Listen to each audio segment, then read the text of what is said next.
Bismillahirrahmanirrahim. Kita belajar dari dasarnya dulu sehingga punya argumentasi yang kuat untuk bacaan ini. Yang pertama di Al-Baqarah, Quran surah kedua. Quran surah 2 ayat 45 sampai 46. Ini dikuatkan lagi di Quran surah kedua ayat 153. Ini inspirasi tentang Al-Fatihah ini itu nanti terjadi kisah yang sangat panjang sekali, tidak langsung tapi di posisi yang sama. Ada di Quran surah ketiga ayat ke-38 sampai 39, kisah Nabi Zakaria alaihissalam. Sudah? Oke. Hadisnya terkait keistimewaan ini ada di hadis riwayat Muslim, Imam Muslim, nomor hadis ke-806. Di topik nomor ke-6, subtopik nomor 43. Riwayatnya dari Ibnu Abbas radhiyallahu taala anhuma. Jadi ada 44 topik di Sahih Muslim. Ini topik yang ke-6, subtopik yang ke-43, nomor 806. Rawinya Ibnu Abbas, posisi paling kiri agak ke atas sedikit. Sudah? Baik, saya tidak menuntut Anda menghafal. Saya ingin menyampaikan bahwa apa yang akan kita bahas, kita punya dasarnya. Itu poinnya, ya. Oke, kita mulai dari sini. Quran surah 2 Al-Baqarah ayat 45 sampai 46. Wasta'inu bis-sabri was-salah wa innaha lakabiratun illa 'alal khashi'in. Oke, alladzina yadhunnuna annahum mulaqu rabbihim wa annahum ilaihi raji'un. Fokus baik-baik. Wasta'inu.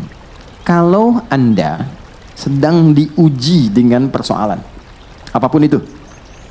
Baik ya, saya ulang. Kalau Anda sedang diuji dengan persoalan apapun itu, maka lihat kata kuncinya, terimalah dulu ujian itu dengan sabar. Itu pesan Allah. Terima dulu ujian itu dengan sabar. Nanti di ayat lain dijelaskan apa fungsi maksud ujian itu. Kenapa mesti kita yang menerimanya? Nanti dijelaskan di ayat lain. Misal Al-Baqarah ayat 286.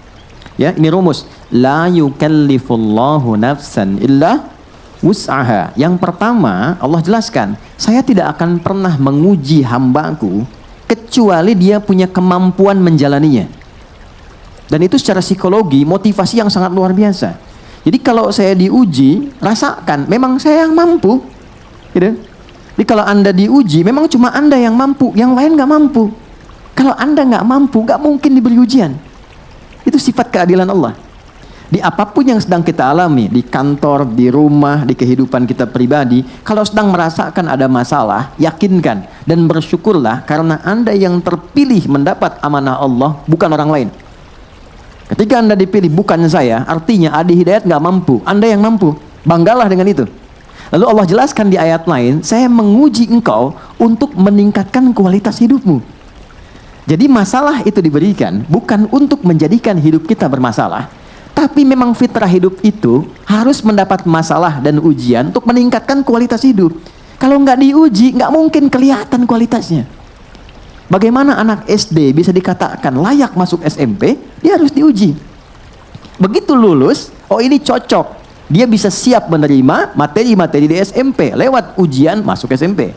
Diuji selesai, lulus levelnya SMA. Bukankah ketika lulus ujian itu dia naik level? Maka bahasa orang kita kekinian sering mengatakan, Allah pengen naikin level kamu tuh, ya kan? Jadi yakinkan ketika Anda diuji, kata Allah itu, saya bukan ingin memberikan beban pada hidupmu, tapi ingin meningkatkan kualitas hidupmu. Dan gak mungkin saya kasih kalau engkau gak sanggup. Itu poin pertama. Jadi berbahagialah, gak harus bikin status, memang cuma aku yang sanggup. Tapi hatinya rapuh gitu. Ya, itu poin pertama tuh. Jadi poin itu nanti baru dikasih motivasi kedua. Turun surah Al-Insyirah. Insyirah itu sesuatu yang lapang, yang enak. Kalau sedang diuji pengen lapang, pengen bagus, lapangkan hatimu sehingga bebannya nggak terlampau banyak. Ada seorang anak muda konsultasi ke seorang syekh. Dia tinggal di pinggir danau. Dia berkata, saya punya masalah gini gitu, rumit saya. Syekhnya nggak banyak cakap, dia ambil tangannya, kemudian di bawah, lalu disiapkan ada garam, ya dengan satu mangkuk di bawah, garam semangkuk, dia bawa gelas satu. Duduk di pinggiran danau itu, singkat sekali, dia katakan, ini ambil airnya. Begitu diambil, Syekh ini mengambil segenggam dari mangkuk, dimasukkan ke gelas tadi, yang bercampur dengan air segar, ngambil baru dari danau. Kocok begini, minum. Mulanya nggak mau. Asin, minum aja dulu. Begitu diminum, baru dimasukkan, dia muntahkan lagi. Kenapa? Asin. Oh, sekarang begini. Apa yang terjadi? Dilempar semua semangkok ke danau itu. Setelah itu ditunggu, diambil lagi airnya sama minum. Gimana rasanya? Segar. Problemnya bukan di garamnya, problemnya di hati kamu. Kalau hati kamu itu tidak seluas danau ini, cuman segelas tadi itu, maka sekecil apapun persoalan, itu akan selalu asin dan berat untukmu. Tapi kalau engkau lebarkan hatimu dengan begitu luas, maka masalah berat pun tidak akan pernah memberikan kesan pada jiwamu. Mungkin itu yang menginspirasi saya nonton dulu Hati Seluas Samudra itu ya. Itu kan gak mudah gitu. Saya hafal saya itu kalau dulu ada yang acara bagus-bagus, itu memori saya langsung nangkap. Sidul anak sekolahan itu saya sampai hafal tuh. Sampai nomor kendaraannya tuh. Oplet tuh 1053, silahkan cek. Sarah itu Cornelia Agatha, itu 2687 ALT. Saya tahu itu. Si Roy yang musuhnya yang botak itu, 2007 itu platnya. Anda kalau nggak percaya cek aja, googling cek dulu ya. Kenapa nyambung ke situ ya? Balik sini. Oke. Jadi saya mau katakan sekali lagi, lapangkan dulu. Nah, melapangkan hati sehingga nyaman merasakan sesuatu, itu insyirah namanya. Insyirah. Nah, di surat Al-Insyirah itu yang turun setelah Ad-Duha, itu ada kalimat begini. Inna ma'al usri yusra. Fa inna ma'al usri, gampangnya begini, alam nashrah laka sadra. Hei Adi Hidayan, kan kamu udah hidup sekian puluh tahun, banyak kesenangan kamu dapatkan. Apakah dengan kamu mendapat masalah sekarang hilang semua kesan-kesenangan yang lalu? Lapangkan hatimu, alam nashrah laka sadra. Bukankah aku sudah berikan hati yang lapang? Kata Allah, bukankah aku sudah berikan hati yang lapang? Kenapa engkau sempitkan? Tuhan sudah melapangkan, kenapa Anda sempitkan? Wa wada'na kawizr alladhi anqadha dhahra. Kalau hatimu engkau lapangkan, beban seberat apapun yang engkau rasakan membebani dirimu, anqadha dhahra itu kayak Anda ngangkat barbel ya, ke bagian tubuh itu, di pinggul Anda kemudian pikul itu kan semua bebannya ke kaki ya. Nah itu kata Allah, kalau hati Anda lapang, masalah yang membuat Anda gelap sampai sulit berjalan ke kaki pun itu akan lapang. Caranya bagaimana ya Allah? Inna ma'al usri, tanamkan, katakan pada dirimu, di balik semua persoalan pasti ada solusi. Makanya kalau sedang punya masalah, rasakan, alhamdulillah Allah mau naikin kualitas hidup saya. Alhamdulillah ya Allah, Engkau pilih saya bukan yang lain. Alhamdulillah ya Allah, pasti selesai. Pasti ada solusinya. Itu secara psikologis kuat. Dan itu kita punya ayatnya, yang pakai itu, Jepang pakai itu, Korea pakai itu. Jadi di psikologi itu gini, kalau ada kita punya tekad mengentaskan sesuatu, ungkapkan. Dituliskan tuh setengah, tapi kalau diucapkan makin kuat tekadnya. Dulu tahun 90-an ada Benteng Takeshi itu ya. Masih ingat gak? Sore 4:30 kan acaranya kan? Ini Benteng Takeshi itu dia mau naklukkan pakai tank kan? Masih ingat gak pemandunya bilang? Ya, kamu bisa, kamu bisa, kamu bisa. Berkali-kali didoktrin begitu, sampai dia berusaha dan bisa. Dan sekarang Korea praktekkan, setiap anak TK, SD, baris, dia harus katakan, lebih dari Nippon, lebih dari Nippon. Harus lebih dari Jepang. Dia tempatkan, ini yang pernah jajah saya, kita harus lebih daripada itu. Maka yang terjadi, Jepang bikin Honda, dia bikin Hyundai. Ya kan? Jepang bikin ini, dia bikin itu. Jepang ke Piala Dunia, dia pun harus masuk. Itu motivasi. Kita tiap hari punya itu. Kamu pasti bisa, ini pasti selesai. Gak ada masalah yang gak ada solusinya. Tiap hari. Dan menariknya, 17 kali doktrin itu ditanamkan dalam jiwa kita. Dalam sholat. Dalam sholat. Ya. Begitu kita memulai, kalimat Quran gampang. Wasta'inu bis-sabr. Kalau engkau punya persoalan, terima dulu. Dengan sabar. Sabar tuh formulasinya 3 tadi. Bukan diam. Sabar tuh 3 hal tadi turunannya. Ini pasti selesai. Tenang. Lewati dengan cara elegan. Lalu apa yang terjadi? Tidak ada satupun masalah kecuali ada solusi. Dan siapa yang memberikan solusi? Allah. Kita nggak punya kemampuan. Kalau bukan Allah tetapkan, nggak mungkin datang solusi. Maka Allah perintahkan, datang kepadaku lewat sholat. Wasta'inu, lengkapi ayatnya, bis-sabri was sholat. Datang lewat sholat. Itulah hikmahnya. Kenapa sholat 5 kali sehari? Karena nggak ada orang lewat perpindahan waktu yang nggak punya masalah. Nggak ada. Subuh ke zuhur, sebentar lagi zuhur. Apa dikira nggak ada persoalan di sini? Ada. Ini wajah tenang begini, kadang senyum. Mungkin problemnya belum selesai. Itu kan? Saya pun demikian. Kita semua sama. Setiap kita pasti punya masalah. Karena di balik itu ada kualitas hidup kita. Maka Allah tidak ingin membiarkan masalah itu larut sehingga sampai terbawa dalam tidur. Maka apa yang dilakukan? Bawa dalam sholat. Jadi diperintahkan kita sholat itu untuk mengurai semua persoalan itu semua sehingga nyaman, tenang, dan muncul solusi. Itu poinnya. Maka lanjutkan ayatnya, wasta'inu bis-sabri was-shalah. Itulah kenapa kita datang sholat, kita minta, kita doa. Isinya doa semua untuk mengoneksikan. Dan menariknya, kalau belum yakin, imannya dipertanyakan. Turunlah Quran surah kedua ayat 153. Ini redaksinya sama dengan yang ini, tapi ditekankan dengan iman di depannya. Ya ayyuhalladzina amanu ista'inu bis-sabri was-shalah. Hei, apa kamu nggak yakin? Katanya kamu beriman. Ya, dipanggil semua level iman. Dekat, menengah, jauh. 361 kali disebutkan di Quran. Kamu mau merasa iman lemah, iman menengah, iman kuat, tapi kan kamu beriman. Kalau kamu beriman, siapapun engkau. Pakai alladzina 1080 kali disebutkan di Quran. Alladzina itu mencakup semua.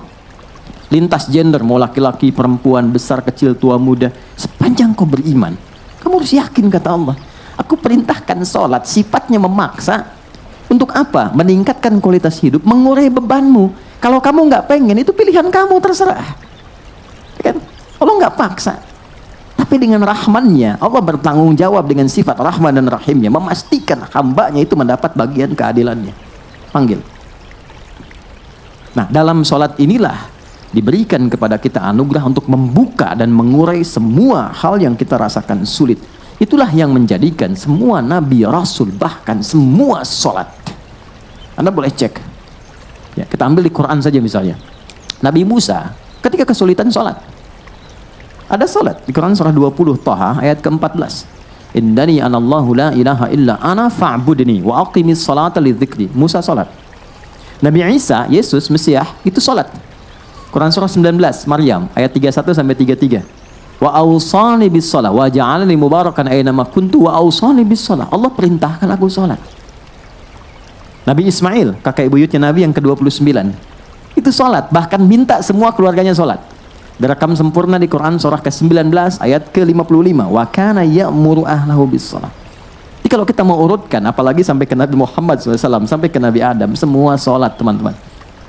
Muhammad SAW bin Abdullah bin Abdul Muttalib bin Hashim bin Abdul Manaf bin Qusay bin Murrah bin Kilab bin Ka'ab bin Ghalib bin Fihir bin Malik bin Nadar bin Kinana bin Khuzaimah bin Mudrikah bin Ilyas bin Nizar bin Mudar bin Ma'ad bin Adnan bin Addi bin Adri bin Muqawwam bin Nahur bin Tarikh bin Ya'rub bin Yasjub bin Nabit bin Ismail alaihissalam bin Ibrahim alaihissalam bin Azar bin Nahur bin Abir bin Kinan bin Rafahsyad bin Sam bin Nuh alaihissalam bin Mikhlail Matusyalah bin Kinan bin Anwas bin This bin Adam alaihissalam. Coba ulangi. Semua sholat. Nah, Nabi sholat, terus kita yang bukan Nabi nggak sholat, aneh kan? Nah, apa yang didapatkan ketika terkoneksi itu? Bagaimana diurainya? Sebelum Allah ngasih ini, diceritakan dulu kisah ini. Nabi Zakaria berumah tangga, istrinya namanya Eliasobat, atau kita kenal dengan Elizabeth. Ya, itu Elizabeth itu namanya ke istrinya Nabi Zakaria. Punya sepupu nanti namanya Imran. Elizabeth itu punya saudari, adik kakak dengan Hannah, istrinya Imran. Jadi masih sepupuan. Singkatnya begini, nanti dari Imran dengan Hannah menurunkan Maryam, Bunda Maria. Dari Bunda Maria, Maria menurunkan Isa alaihissalam. Sisi lain, Zakaria itu punya kehidupan rumah tangga yang unik. Setelah berumah tangga cukup lama, mohon maaf, fisik sudah semakin juga letih, rambut sudah memutih, tapi secara medis istrinya divonis monofus dan mandul. Mohon maaf. Jadi klinis mengatakan nggak mungkin punya keturunan. Apa yang terjadi? Ini tanda pertama ya. Ini tanda pertama. Tapi harus yakin. Kalau ada manusia mengatakan ini nggak mungkin, itu tanda dari Allah supaya kita dipaksa langsung terkoneksi dengan Allah dan mengabaikan semua pendapat manusia. Kalau ada yang mengatakan pada Anda ini nggak bisa nih, pekerjaan ini nggak mungkin, sulit nih, itu langsung tanda dari Allah. Tinggalkan opini manusia karena Allah ingin memberi anugerah Anda langsung tanpa perantara. Maka lakukan sholat. Maka Zakaria alaihissalam sholat di mihrabnya Maryam.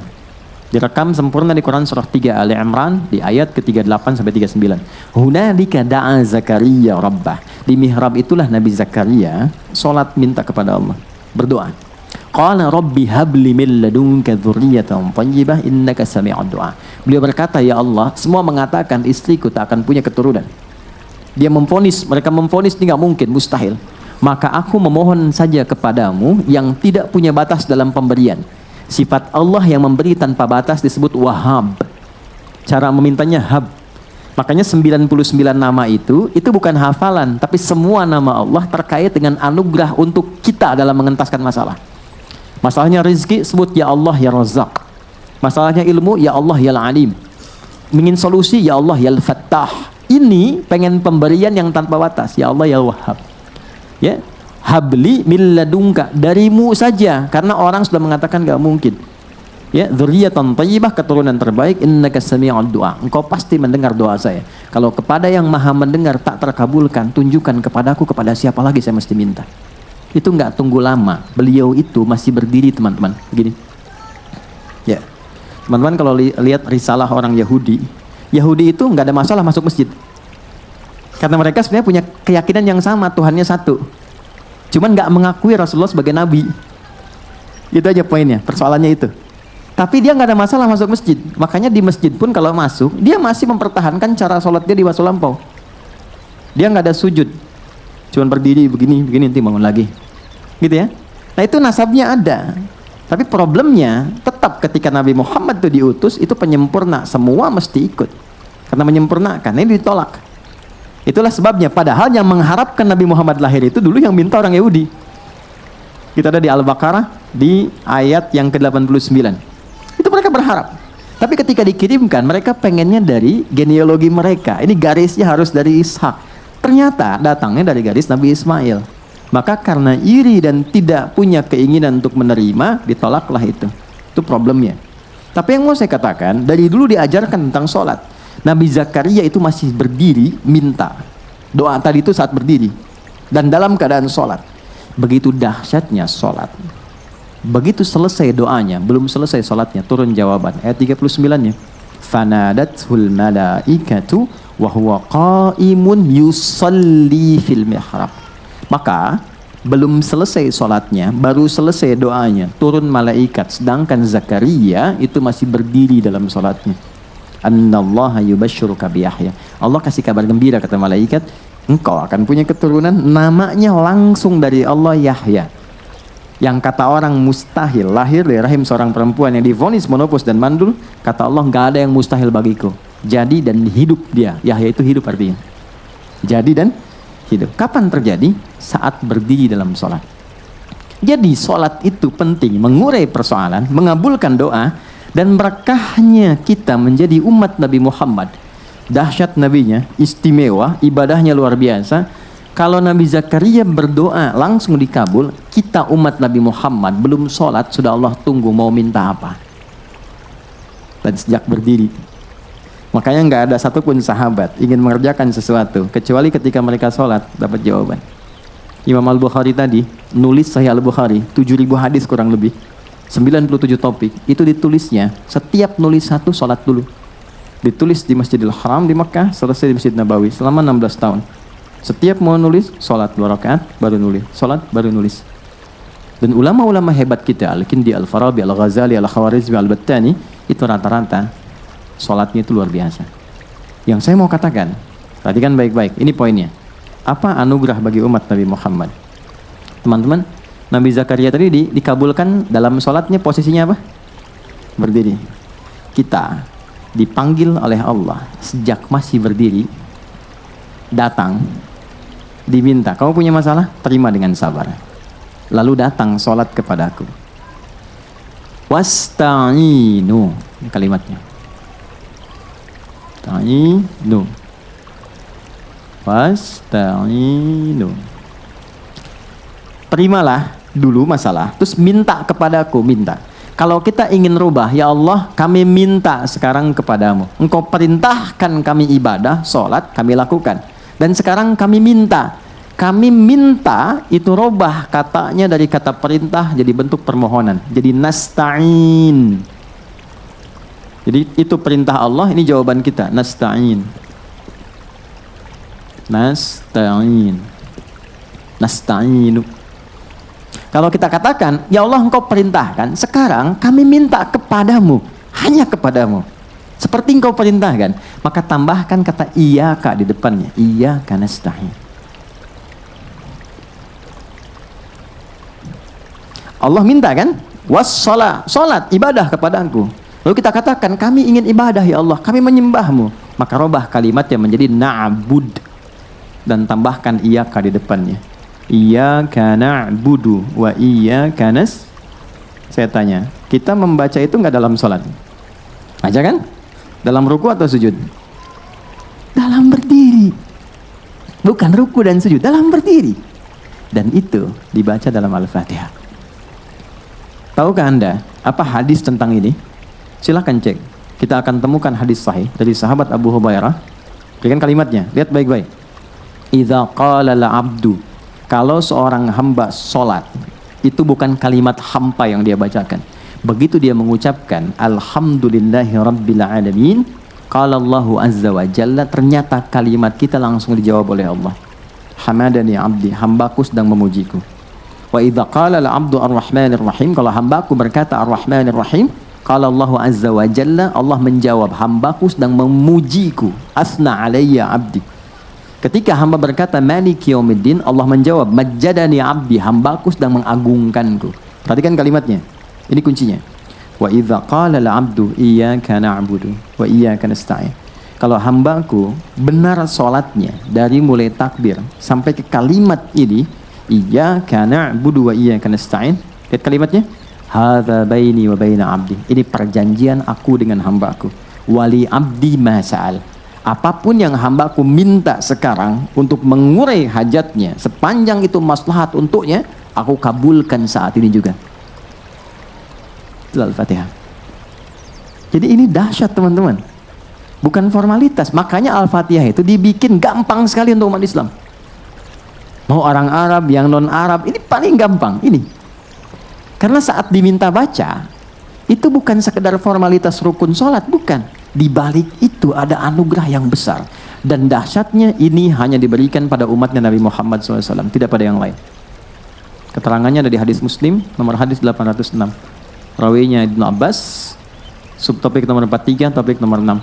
Singkatnya, kata Nabi, aku tiba mendengar suara terbuka, pintu terbuka dari langit, turunlah malaikat Jibril. Singkatnya mengatakan, Muhammad, kau diberikan dua cahaya yang tidak diberikan oleh pada nabi-nabi sebelum kamu.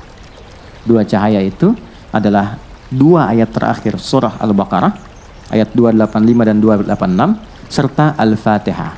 Belum selesai hadisnya. Tidaklah dibacakan setiap hurufnya, kecuali setiap hajat umatmu itu akan dikabul. Setiap permintaanmu akan dikabulkan. Ini yang menjadikan Al-Fatihah sering kita bacakan, baik dalam sholat ataupun di luar sholat. Sekarang kita terkoneksi dengan Allah, minta di hadapannya. Yang dibacakan perintah Allah, jalurnya lewat Nabi, janji Allahnya sudah pasti.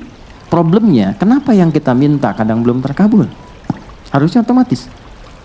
Nah inilah di sini kemudian titik kita belajar. Boleh jadi cara membaca kita tidak seperti cara baca orang dulu. Orang sakit dibacain Al-Fatihah sekali sembuh. Kan masih ingat seorang kepala suku tersengat kalajengking. Kalajengking Arab loh. Sengat, terus diobatin, nggak dapat, malah sekarat. Dia tanya pada rombongan sahabat, adakah yang bisa menyembuhkan? Mereka mengatakan Allah yang menyembuhkan. Tapi kami bisa mencoba. Begitu dipanggil, dibacakan Al-Fatihah, sekali baca. Sekali baca. Dengan izin Allah, sembuh. Bukan karena bacaan, bukan karena dia memulih, tidak. Tapi ketertautan koneksinya dengan Allah itu begitu tinggi. Dibacakan, sembuh. Dikasih hadiah kambing banyak, dibawa ke Nabi. Ingat, mental sahabat tuh, mereka takut tuh gratifikasi. Itu betul, itu ada dalam babnya tuh, takut. Dibawa ke Nabi untuk laporan, ya Rasulullah, terjadi begini tadi, kami dikasih kambing, halal enggak katanya? Halal enggak? Takutnya disangka jualan ayat dapat sesuatu gitu kan. Itu kesannya dalam sekali. Makanya di Quran, seperti saya, kami para pengajar itu nggak boleh kita orientasi materi. Wala tamnun tastakthir. Guru yang baik itu bukan guru yang ketika datang meminta tarif. Itu kata Quran. Makanya saya tanyakan Mas Dimas dan kawan-kawan. Dari sejak saya ngajar, saya larang Anda memberikan apapun. Saya menjaga spirit ayat itu. Jangan pernah, motivasi nanti hilang. Ya, dari mana Allah berikan sisi lain. Tapi yang paling menarik adalah begitu dikasihkan, Nabi pertanyaannya, dari mana kamu tahu keistimewaan surat itu yang bisa dipakai meruqyah? Artinya, kalau ada yang nggak sanggup lagi secara medis, kan mintanya kepada Allah. Tahu dari mana jalurnya pakai surat itu? Nabi pertanyaan retoris sebetulnya, dan mereka pahamnya yang baru diajarkan itu. Ya udah, nggak ada yang lain, pakai aja itu. Ya, kalau yang diajarkan Qul huwallah, mungkin mereka baca Al-Ikhlas kan? Ini Nabi ketawa, yuk kita makan sama-sama, dinikmati. Tapi poin besarnya adalah ketika Allah menginginkan semua persoalan terurai, pintunya dibuka dari mulai dunia sampai dengan ke surga, sampai kebaikannya, maka dalam bahasa Arab disebut dengan Al-Fatihah. Itulah sebabnya cara baca kita mesti diperbaiki. Kita mesti memaknai apa yang kita bacakan, dan di titik inilah kita belajar tentang bagaimana menghadirkan Al-Fatihah dengan cara yang benar saat sholat. Bisa dipahami? Oke, ini mukadimah kedua. Sekarang kita masuk kepada inti pelajaran cara baca Al-Fatihah. Kita masih ada waktu? Oke. Saya berhenti di 20 menitan sehingga kita punya sekitar 30 menit untuk diskusi ya. Teman-teman, kita mulai. Al-Fatihah ada 7 ayat. Saya ulang ya. Ada 7 ayat. Supaya kita keluar dari perdebatan, simple aja. Kita bacakan dari Bismillahirrahmanirrahim sampai Waladhdallin. Jelas? Bismillahirrahmanirrahim. Alhamdulillahirabbil alamin. Arrahmanirrahim. Maliki yaumiddin. Iyyaka na'budu wa iyyaka nasta'in. Ihdinas siratal mustaqim. Siratal ladzina an'amta 'alaihim ghairil maghdubi 'alaihim waladdallin. Jelas? Oke, 7 ini. Saya mulai dari bacaannya dulu. Baik ya.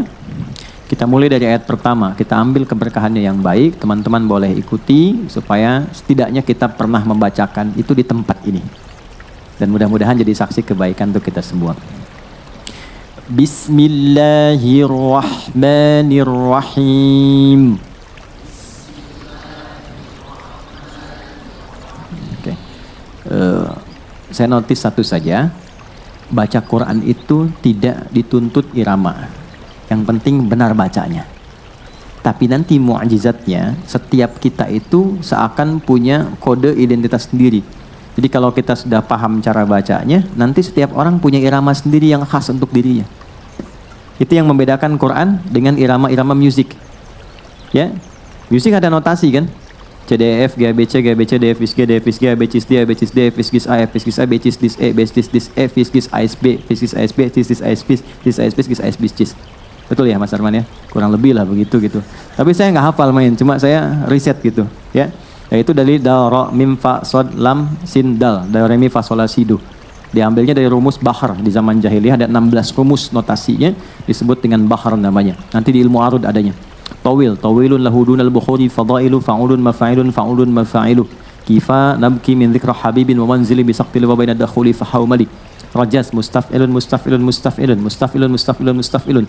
Sautus safiril bulbuli hayya qalbit tamili al-ma'u wa zahru ma zahri lahdul muqali fa anta ya sayyidali wa sayyidi wa maulali fakam taymuni ghazailun uqayqali qataftuhu min alatina fi hadha ar-rajuli faqala la la la faqad ghada muharwili. Baru masuk wal walad wali wali wa walili faqultu la wal wili fabayyinu lu ali qalat law hina kadan wa radul muqali kahatan ka qaila li tabtabuli madid mufa'alatun fa'ilatun tala'al badru alaina min thani ya tilwada. Itu iramanya sudah ada notasinya dulu.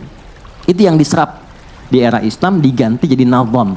Nazam itu yang punya nilai, yang dulunya nggak ada nilai. Jadi lihat sesuatu langsung jadi syair, jadi irama.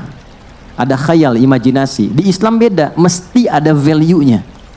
Makanya ketika dibawa ke masa Islam itu jadi nazam. Nazam itu punya value. Dengan rumus yang sama, jadi dibawa ke gramatikal bahasa Arab muncul alfiyah. Qala Muhammadun huwa ibnu Maliki Ahmadu Rabbillah khaira maliki musalliyan ala nabiyil mustafa wa alihil mustakmilina syarafa. Terus sampai ke bawah. Itu kalau hafal itu 1000 bait, lancar bahasa Arab dengan gramatikalnya, punya value. Dibawa kemudian ke apa lagi? Ke hadis, ada alfiyahnya Suyuti. Itu semua punya nilai. Makanya saya sarankan teman-teman yang bikin lirik, bikin lagu, bikin syair, sepanjang ada muslim harus ada value ya. Bukan cuma kosong, nggak ada nilainya gitu. Mesti ada nilai yang dibawa. Dan itu dipuji di Quran surah ke-26 Asy-Syu'ara. Kalau Anda baca dari ayat 227 sampai ke akhir, itu dibedakan. Mana penyair yang hampa, mana penyair beriman yang punya lirik, yang punya nilai. Di balik liriknya itu ada nilainya. Ya. Nah ini poin. Balik lagi kepada apa yang tadi kita bacakan. Quran beda. Jadi nggak usah membaca Quran, memaksakan dengan irama-irama musik, nggak akan ketemu. Karena gelombangnya beda. Nggak percaya silakan. Kang Arman ngimamin, makmum di belakang, baca Al-Fatihah pakai irama Manuk Dadali. Iyyaka na'budu wa iyyaka nasta'in. Bubar mas. Alam nasyrah laka sadrak. Nggak akan mungkin bubar. Karena nggak sama. Jadi kita nggak harus repot punya irama begini. Kayak nggak usah. Cukup bacakan dengan suara kita. Keluar sendiri. Dan itu kita hafal. Orang tua kita dulu kan cuma pakai lampu semprong. Nggak pakai irama-iramaan, tapi kita hafal, indah, meresap, dan tahu, oh itu ibu ini, itu ibu itu menarik. Oke. Bismillahirrahmanirrahim. Alhamdulillahi rabbil alamin.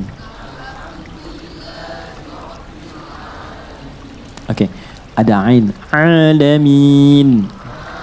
Oke, sedikit saja. Kalau kita A dengan A itu sakit. Alamin orang-orang sakit. Alamin semesta alam. Alhamdulillahi rabbil alamin. Ar-Rahmanir Rahim. Maliki Yaumiddin. Oke, stop sebentar. Jadi kalau teman-teman pernah dengar Maliki Yaumiddin, itu bisa dibaca dengan 2 cara. Ini informasi saja. Bisa maknya pendek, bisa panjang. Jadi ada riwayat yang pendek, ada riwayat panjang. Tapi ini cara baca tidak merubah makna. Karena orang Arab dulu punya karakter. Ada yang kalau biasa baca ini, dia biasa begitu bacanya. Bukan cuma di Quran, dia ada dialek. Jadi kalau dipaksa-paksa pun sampai kiamat kurang 2 hari, itu sulit. Nah, Quran datang mengakomodir supaya bisa mudah dibaca tapi tidak merubah makna. Jadi bisa pendek Maliki Yaumiddin. Bisa panjang Maliki Yaumiddin. Nah, kita baca yang panjang saja, yang biasa dari Hafiz dari Asim. Saya ulang. Maliki Yaumiddin. Iyyaka na'budu wa iyyaka nasta'in.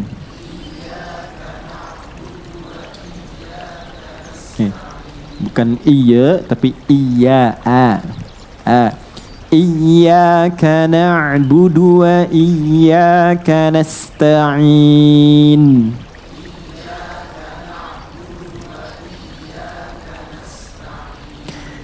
Ihdinas siratal mustaqim.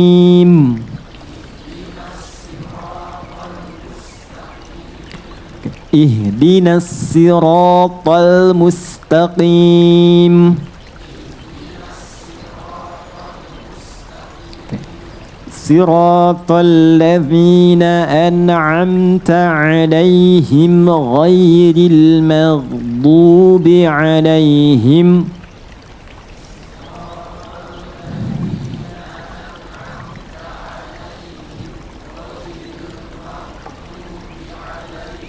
Oke, itu kalau mau dipotong, bagusnya sampai situ.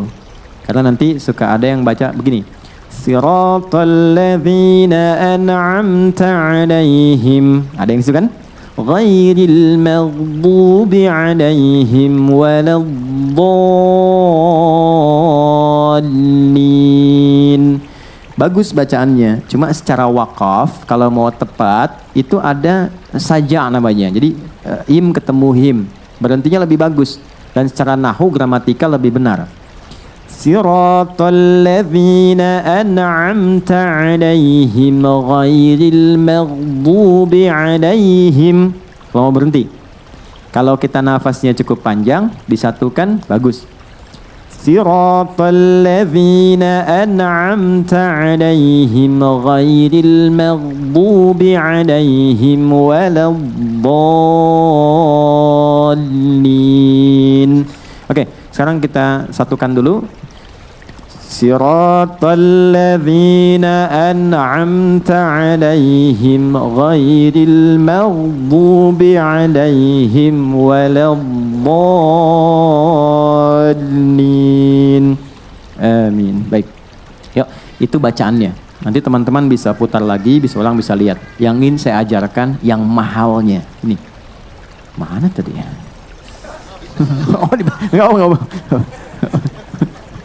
Maknanya. Semoga Allah ampuni dosa-dosa kita nih. Yuk kita mulai. Kalau kita ingin dibuka oleh Allah, ini tolong fokus karena ini yang paling penting ya. Semua sifat-sifat kebaikan, pintu-pintu kemuliaan yang merubah kehidupan kita. Maka yang pertama, pahami Al-Fatihah, pembuka segala kebaikan. 1. Bismillahirrahmanirrahim.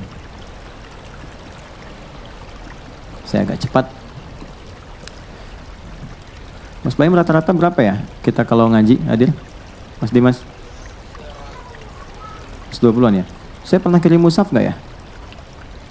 Mas Dimas mana kelihatan? Ada? Pernah kirim mushaf nggak? Belum ya? Oke, nanti Mas tolong catat ya. Nanti saya kirimkan mushaf supaya nanti mushafnya kita semua seragam. Nanti pas ngaji itu ngaji lagi ketemu saya, nanti tinggal dibuka, nanti interaksinya lebih enak, lebih gampang. Jadi kalau saya sebutkan, saya halaman sekian, buka nomor sekian, ini jadi lebih gampang. Dan itu dari saya aja ya, dan tidak boleh bayar. Memang kita cetak itu untuk diwakafkan, itu ada, insyaallah. Ya, lihat sini teman-teman. Bismillahirrahmanirrahim. Tolong Anda cek Quran surah 96 ayat 1. Iqra bismi rabbikal ladzi khalaq. Quran surah 96 Al-Alaq ayat 1.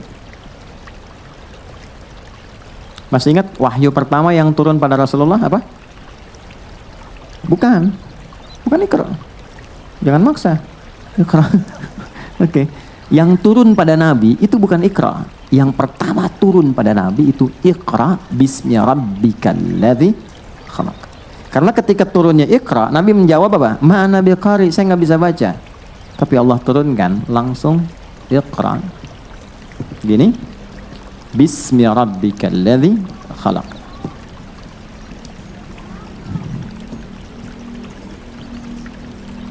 Oke? Tenang. Lihat sini. Mohon izin ya, biarin aja Mas. Ya. Enggak apa-apa. Kita udah punya koneksi. Peci saya udah dipakai Makiano, enggak ada masalah. Ya. Anak kecil itu dengan dunianya, saya senang anak kecil, biarin aja nggak apa-apa. Dan jangan Anda merasa sulit, nggak ada masalah. Saya malah senang, saya nyaman. Dulu ada pengajian di Bekasi, kita tiap pekan. Itu ada anak bolak-balik, bapaknya resah, ditarik sama bapaknya. Saya bilang, Pak biarkan aja, cara belajarnya begitu. Kalau saya resah itu kalau bapak yang bolak-balik. Anak biarin aja. Justru saya akan buktikan pada Anda, anak itu bisa lebih kuat 2 kali belajar dari orang tua. Saya tanya, sayang, saya bilang, tanya kan? Coba apa yang Ustaz tadi bilang? Dia ulangi dari awal sampai ke titik saya berhenti tadi. Nah itulah saya bilang, sudah, biarkan saja dengan dunianya. Balik, tapi anak itu mengerti. Kemudian dia keluar, dia bermain, dan dia belajar. Ya, dan kita balik sini. Iqra bismi rabbikal ladzi khalaq. Teman-teman mohon sabar, karena saya akan mengurai Al-Fatihah. Itu agak sedikit detil, setiap ayatnya. Jadi mungkin kita punya beberapa edisi ke depan untuk membahas. Kita mulai dari yang pertama. Begini cara bacanya. Saya akan mulai ke wahyu pertama dulu. Singkatnya, Nabi nggak pernah sekolah, nggak pernah belajar, nggak punya guru, dan nggak pernah bikin syair. Supaya tidak dituduh di kemudian hari bahwa Quran rekayasa Nabi Muhammad SAW. Sifat semua itu disebut ummi. Ummi itu yang terlahir seperti ibu melahirkannya. Punya sifat yang baru seperti dilahirkan. Ada nggak orang baru lahir udah bisa baca? Kan nggak ada kan? Oke, jadi punya sifat ummi, nggak bisa baca, nggak ada guru, nggak pernah belajar. Dikonfirmasi kemudian ketika wahyu pertama turun, malaikat mengatakan Iqra, kamu baca. Apa jawab Rasulullah? Ma ana biqari, saya betul-betul nggak bisa baca. Sekali lagi, Iqra, ma ana biqari, saya nggak bisa baca. Dikonfirmasi. Mudah bagi Allah mengatakan dan menanamkan pada diri Nabi Muhammad, aku sudah tanamkan, ikuti, selesai. Tapi konfirmasi lisan itu sebagai pembuktian sejarah bahwa Quran bukan rekayasa seorang Muhammad. Karena Muhammad pun ketika diberikan, beliau sallallahu alaihi wasallam mengatakan saya nggak bisa baca, saya nggak tahu. Maka yang ketiga dipeluklah oleh Jibril alaihissalam yang sedang menyamar jadi laki-laki, ya, supaya mudah untuk didapatkan. Setelah itu merasa nyaman. Setelah merasa tenang, nah ini pentingnya. Kalau sedang ada persoalan, tenangkan dulu, jangan diteruskan diskusi, nggak selesai nantinya.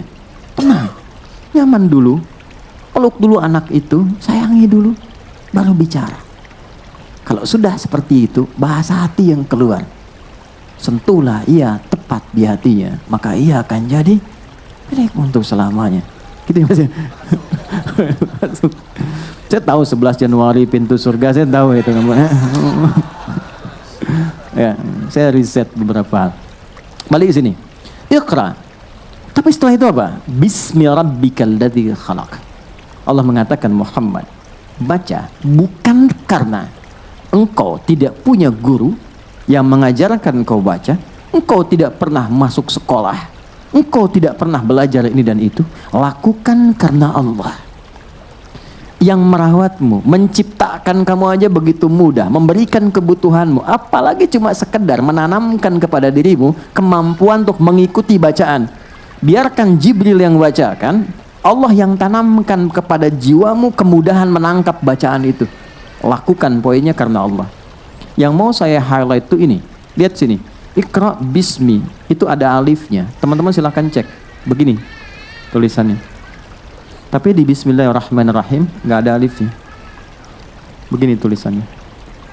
Ini ada ilmunya, nggak boleh sembarangan nulis Quran. Kalau ada riwayatnya. Nggak percaya silahkan cek. Yang ini pasti ada alifnya begini. Yang ini tidak ada. Betul ya? Oke, sekarang kembalikan. Yang paling menarik ini harokatnya kasrah. Kasrah itu nggak akan pernah ketemu alif. Alif itu pasangannya fathah. A, setiap ada huruf, ini misalnya fa nih, ketemu alif begini, itu pasti fathah begini. Karena ini pasangannya. Alif itu untuk memanjangkan bacaan supaya panjang, lebih panjang dari sebelumnya. Di fa gitu. Tadinya pendek.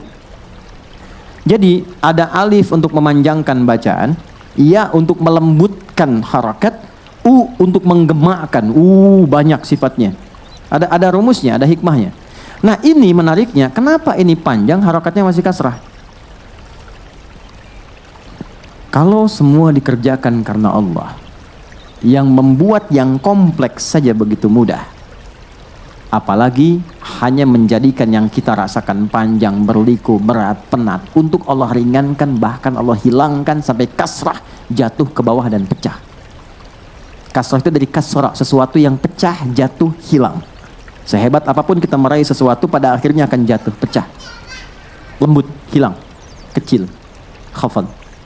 Ini adalah pesan besar dari riwayat. Dulu Nabi berusaha membaca dengan kemampuannya, mengingat saya nggak pernah belajar, saya susah. Allah memberi pelajaran, lakukan karena Allah. Semua yang dikerjakan pada Allah akan menjadikan yang panjang, yang berliku, yang sulit akan cepat untuk dilakukan. Karena itu ketika dibaca alifnya nggak dianggap. Iqra bismi, nggak panjang lagi. Tapi kenapa dipertahankan? Untuk memberikan kesan. Bahkan kenapa persoalan itu terus rumit? Karena jarang kita gantungkan kepada Tuhan. Kita mengandalkan kemampuan kita untuk menyelesaikannya. Disitulah kemudian yang tadinya simpel menjadi panjang dan rumit. Itu problem. Karena itu bahasa Nabi Ya'qub mengatakan, kalau aku punya masalah, yang pertama aku curhatkan itu Allah. Itu ada di Quran surah 12 ayat 86. Innama ashku bathi wa huzni ila Allah. Aku tuh kalau curhat, yang pertama aku curhat itu Allah dulu. Poinnya apa? Walaupun masalah belum tuntas, tapi Allah lapangkan hatiku. Curhatnya sama Allah tuh enaknya apa? Curhatnya itu enaknya membuat hati kita lapang. Sama manusia itu belum tentu lapang. Paling-paling kita merasakan beban terbagi sedikit lah. Sama Allah tuh lapang. Anda nggak percaya? Ada masalah, wudu, bentangkan sajadah, Sholat 2 rakaat, begitu sujud nangis, selesai itu lapang. Walaupun solusi belum datang. Alih-alih curhat di media sosial, membuat persoalan makin kompleks. Nggak nyangka ya kamu begitu. Nyangka tuh. Orang kalau sedang bilang nggak nyangka, dia sedang nyangka itu. Nah, kita diajarkan begini. Kenapa di sini alifnya tidak ada? Ya kan? Langsung kemudian dihilangkan, ingin memberikan kesan kepada kita. Kalau setiap persoalan kita ingin dibuka, Al-Fatihah, gerbangnya dibuka, kemudahannya ditampilkan, maka jangan pikir panjang lagi, jangan terlalu rumit, cepat curahkan, semua mohonkan kepada Allah. Itulah sebabnya kita diajarkan baca Bismillahirrahmanirrahim di semua aktivitas kita. Masih ingat hadisnya? Kullu amrin dzibalin la yubda'u fihi bismillahirrahmanirrahim fahuwa abtar. Setiap perbuatan baik yang tidak dimulai dengan Bismillahirrahmanirrahim itu terputus. Terputus keberkahannya, terputus pahalanya, dan terputus jalur koneksi cepatnya.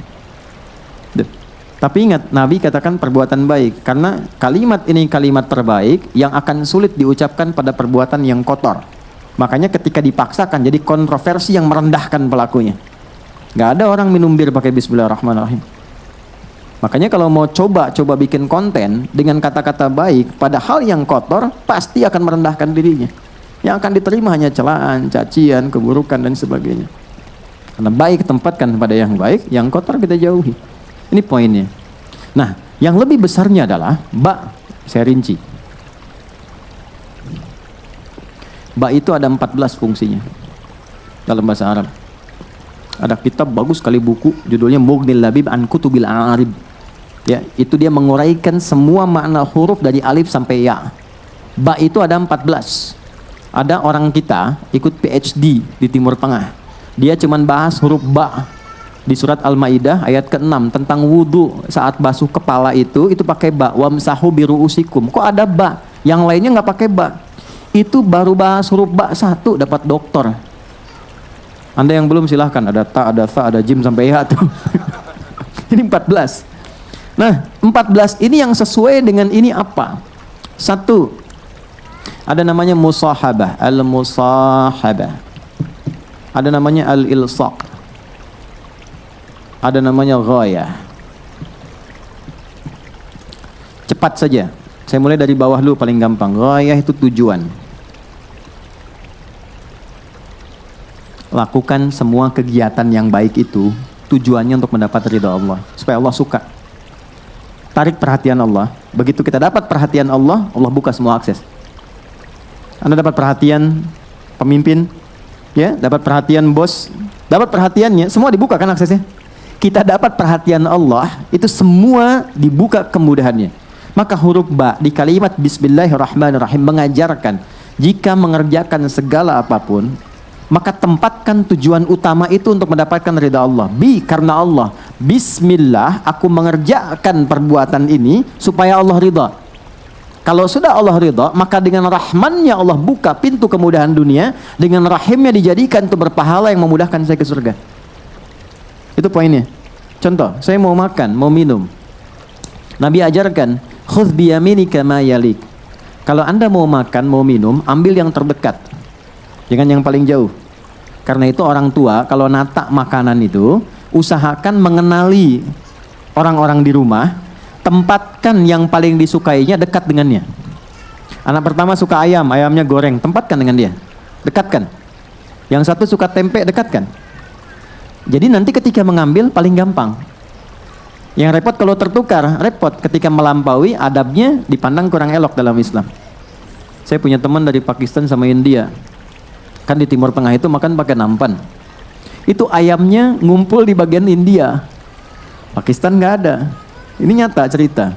Jadi begitu mau makan diajak ngobrol dulu. Malah ngobrol dia putar-putar begini tuh. Begitu udah sampai ayamnya di depan teman Pakistan. Yang India sadar. Dia jawab apa? Biarkan bumi berputar pada porosnya. Dia putarin lagi. Oke, ba.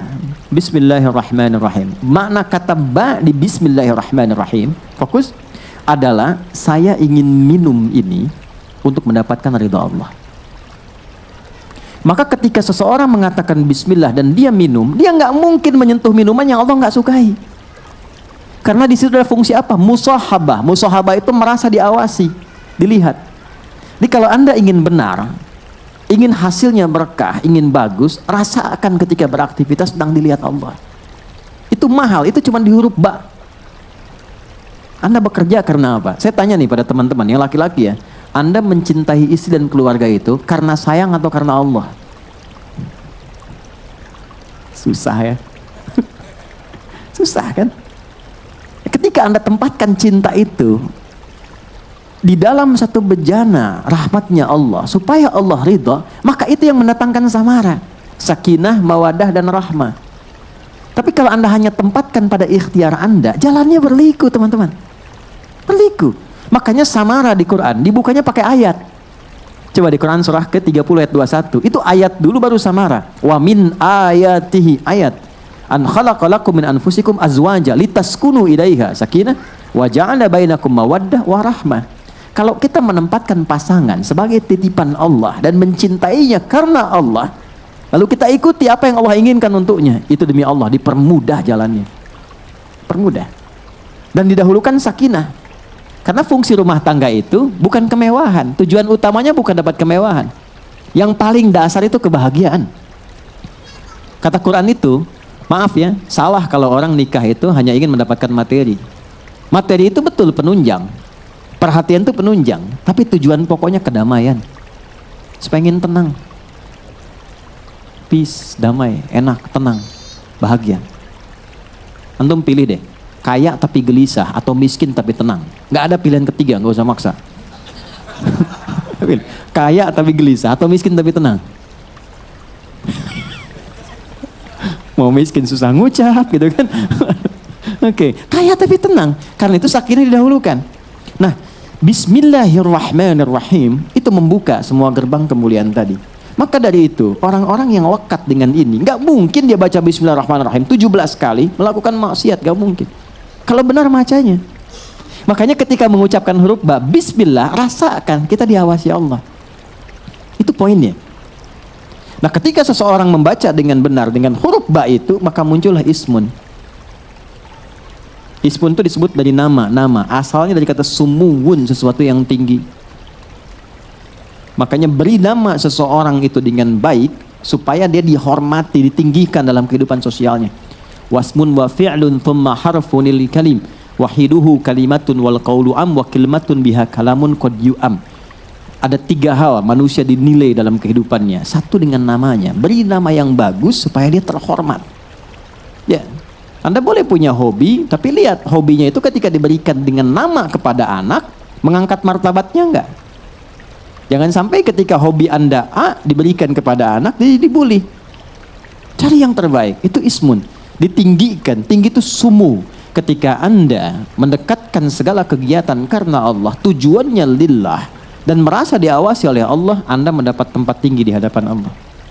Karena itu dilekatkan dengan kalimat Allah, Bismillah. Lakukan karena Allah, tujuannya karena Allah, maka Allah tinggikan Anda sebelum Anda mendapatkan dan melakukan apa yang sedang Anda kerjakan. Maka dibukalah dengan itu rahman Allah. Ini yang menjadikan kata Rahman dan Rahim sepaket turun. Ar-Rahman, Rahim. Rahman, sifat kasih Allah yang luas untuk kehidupan dunia khususnya. Semua diberi. Jadi kalau sudah paham Bismillahirrahmanirrahim, akses dunia itu gampang. Ya.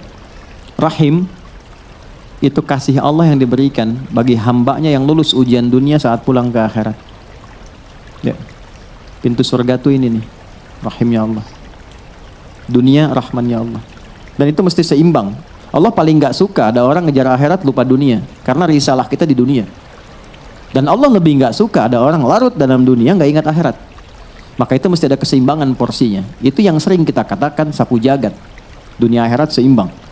Ya, Rabbana atina fid dunya hasanah wa fil akhirati hasanah. Keseimbangan itu waqina adzabannar. Itu di Quran surah kedua di ayat ke-201 paling kanan sebelah bawah di mushaf. Wa minhum may yaqulu rabbana atina fid dunya hasanah fil akhirati hasanah wa qina adzabannar. Nah, saya mau tutup. Saat teman-teman saya, Anda, kita baca Al-Fatihah dalam sholat, rasanya begini enggak? Benar enggak karena Allah kerjanya? Benar enggak merawat keluarga itu karena Allah? Benar enggak menyayangi anak karena Allah?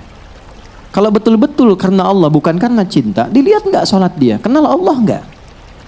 Anak belajar apa? Dikenalkan Allah nggak? Kan dihisab sebagai orang tua. Ya. Pasangan udah deket, kenal nggak sama Allah? Udah deket belum? Deket tuh relatif, minimal kenal. Sehingga dengan kenal itu terjaga.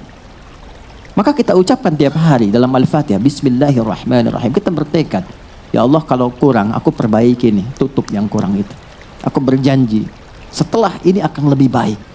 Pekerjaan lebih benar, lebih engkau ridhai, lebih mendekatkan dengan dirimu, membuat aku lebih terukur sampai pulang kepadamu. Itu poinnya. Kalau kesadaran itu tiba, begitu Anda sampai pada kalimat iyyaka na'budu wa iyyaka nasta'in, itu langsung jawaban turun. Hadza baini wa baina 'abdi wa li 'abdi mas'al. Ini perjanjian antara hambaku dengan aku. Kalau komitmen dia benar sampai tadi itu, aku kabulkan apapun yang dia minta sekarang. Itu caranya, teman-teman. Baca gampang. Baca gampang sekali. 19 huruf, setiap hurufnya 10 kebaikan, dapat selesai, pahala dapat, tuntas tugas. Tapi poinnya dapat nggak? Value-nya terasa nggak? Jadi gitu. Nah, kita baru Bismillahirrahmanirrahim. Untuk sampai ke iyyaka na'budu masih ada alhamdulillahirabbil alamin, masih ada ar-rahmanir-rahim, masih ada maliki yaumiddin. Itu tapak-tapak jalannya. Saya tidak ingin buru-buru, saya menginginkan ini dulu selesai. Kalau kita sudah paham ini, baru kita akan dievaluasi oleh Allah. Allah mengevaluasi kita dengan kalimat alhamdulillahirabbil alamin. Ketika kita sadar, kenapa akhirnya ini diulang ar-rahmanir-rahim? Ya, nggak ada pengulangan di Quran. Kenapa ini muncul lagi? Karena ada dampak kesadaran di ayat yang kedua alhamdulillahirabbil alamin. Barulah kita agungkan Allah setelah sadar, Allah Maha Agung, Maha Besar. Disitulah turun kalimat iyyaka na'budu wa iyyaka nasta'in.